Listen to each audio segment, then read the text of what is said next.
If there's one thing I've picked up during my time as both a lawyer and a landowner, it's this.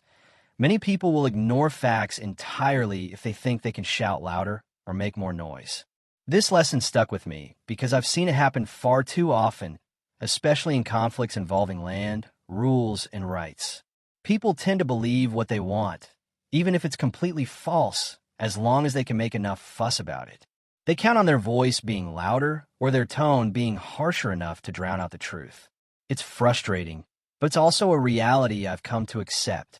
So, when Karen, an overbearing HOA member with a reputation for stirring trouble, drifted onto my property one sunny morning, I wasn't surprised to see that she brought her brand of theatrics along.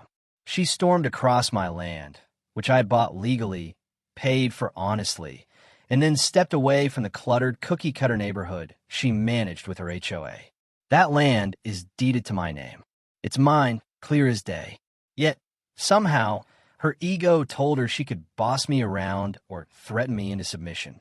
I've learned not to expect kindness or respect from those who believe rules are a game they can bend to suit their needs. What truly caught my attention, however, was the fact that she called 911 on me. Over what? Trespassing? On my own land? She was convinced I was invading her territory, despite the fact that her accusations were blatantly false. Her call was a desperate attempt to assert control, to make her appear as the aggrieved party. She had no idea who I really was or that I had every right to be there. That's the funny part, her ignorance of the law and her assumption that she could use intimidation to bully her way into winning.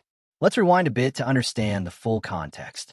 I had, after years of working through complicated state case law, court hearings, and legal battles, finally earned my piece of the dream. I bought 5 acres outside the city, far enough from neighbors to enjoy peace and quiet. There are no constant noises, no annoying complaints, and no one micromanaging my every move.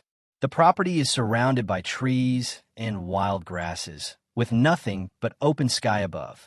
It's the kind of place where the birds sing, squirrels go about their business without bothering anyone, and the wind sways through the grass, indifferent to human disputes. But there was a catch. My land bordered a suburban community that was run by an HOA known for being incredibly strict and, frankly, a little overzealous. They're the kind of neighborhood that fines residents for choosing the wrong color for their lawn chairs. Seriously, someone was fined for using beige chairs instead of taupe. That's how tight their rules are. They regulate everything from the color of trash cans to the height of bushes. They see themselves as the neighborhood's police force, and their rules tend to border on the absurd.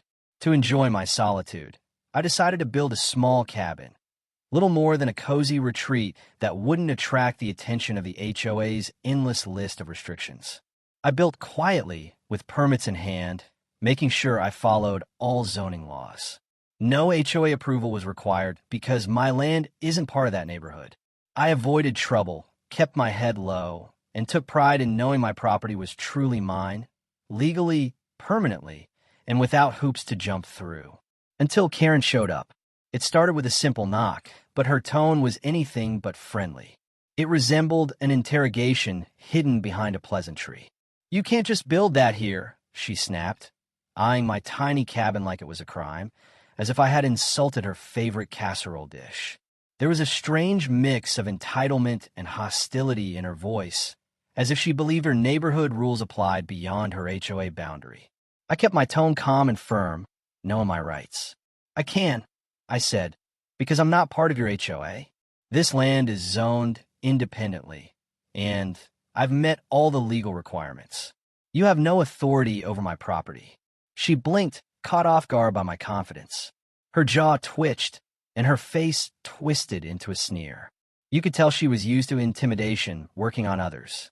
She then attempted her favorite maneuver, question my intelligence. "Well, I don't know what you think you've done here, but we don't allow random buildings near the lake," she said, referencing an area that she clearly didn't understand or care about. "I'll need to see your permits." I smiled, knowing I had everything in order. "I wrote the permit request myself," I said, filed it with the city, got approved. I also helped craft the zoning appeal law you're about to cite. So unless you want a quick lesson in municipal law, I suggest you head back home and leave me be. I thought that was the end of it. I was wrong.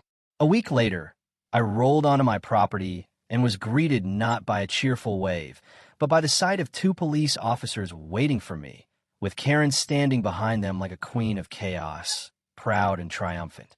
She looked like she had just delivered the final blow in some petty contest. The officers looked tired, resigned by her antics, but professional. "She's claiming you're squatting," one said, already exhausted from the accusations. I pulled out my documents, deed, ID, tax bill, the title, all irrefutable proof I owned the land outright. I presented these calmly, clearly. There was no need for fancy legal arguments. Fact were on my side. The change on their faces was instant, almost satisfying to see. As soon as they verified everything was legal, Karen's composure shattered completely. Her face darkened, and she hissed, "She must have forged that." I shrugged and told her, "Ma'am, I'm the lawyer." That silent miscalculation silenced her faster than words could. What followed was a slow unraveling of her claims. Turns out, she had been secretly trying to take control of my land through a series of tricks, bullying, complaints, and false reports, all hoping I'd cave and sell to her HOA. She even listed future pool access in their neighborhood brochure, dreaming of someday having a private connector to my property for her toddler's splash zone. I didn't take her threats lying down.